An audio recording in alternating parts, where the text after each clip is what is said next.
So now let's talk about venous bleeding. Venous bleeding is normally characterized by dark, red, oozing blood, not bright red spurting blood like arterial. In this case, most of the time, venous bleeding stops on its own in 4 to 6 minutes if you did nothing.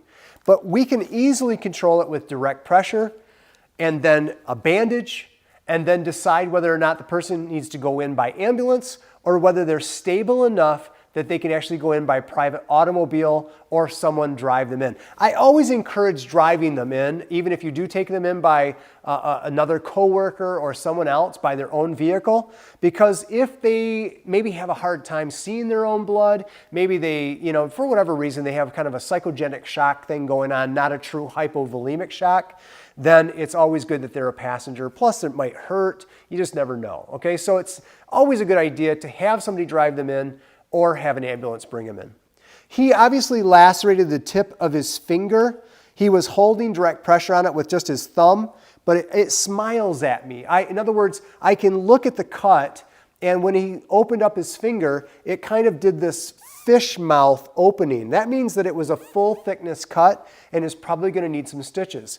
If it didn't, if it stayed together when he showed me and it was just kind of oozing, that might be okay to bandage and heal on its own after it's cleaned, and we use a triple antibiotic ointment to be sure to combat the possible bacteria.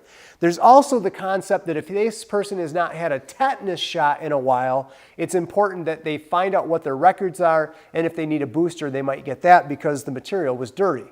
And so I'm just going to give this 4x4. I see that the wound is right there. I apply direct pressure over the fingertip. There's a blood because he's been holding it for a while, and a little bit of blood goes a long, long ways. So what looks like a massive amount of blood might just be that the red blood cells have smeared around, dripped, and don't be distracted by that. But you might take another bandage and kind of dry that off. Ask the person, do you have pain anywhere else? Did you get cut anywhere else? He says, no, it's just right here. I've been holding it. It's been running into my hand. So I put that direct pressure on there. I wait to see if it leaks through. Most venous bleeding will stop with direct pressure unless he has a bleeding disorder or is on blood thinners of some sort for another condition.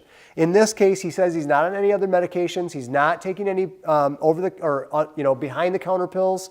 He's pretty much a healthy guy, so I'm not too worried about it. He's stable, he's pink, he's warm, he's dry. He had no loss of consciousness. There are no other life-threatening conditions. I don't believe I have to call EMS at this point unless we wanted the ambulance to transport him. At this point though, it's not leaking through, so I'm now going to wrap it with tape. What we're doing is we're basically making our own Band-Aid. It's kind of a hefty Band-Aid at that, but it's still a Band-Aid. It's just there to control the bleeding a little bit and to cover the wound so it doesn't get any dirt or debris in it while we either transport this individual to the med center for stitches or for getting it cleaned out, get his tetanus booster, or until we decide what our next step treatment needs to be. Again, bleeding is under control, patient is stable, it's probably not a 911 call. We can decide to take them in with another coworker safely or whatever the protocol is for the workplace.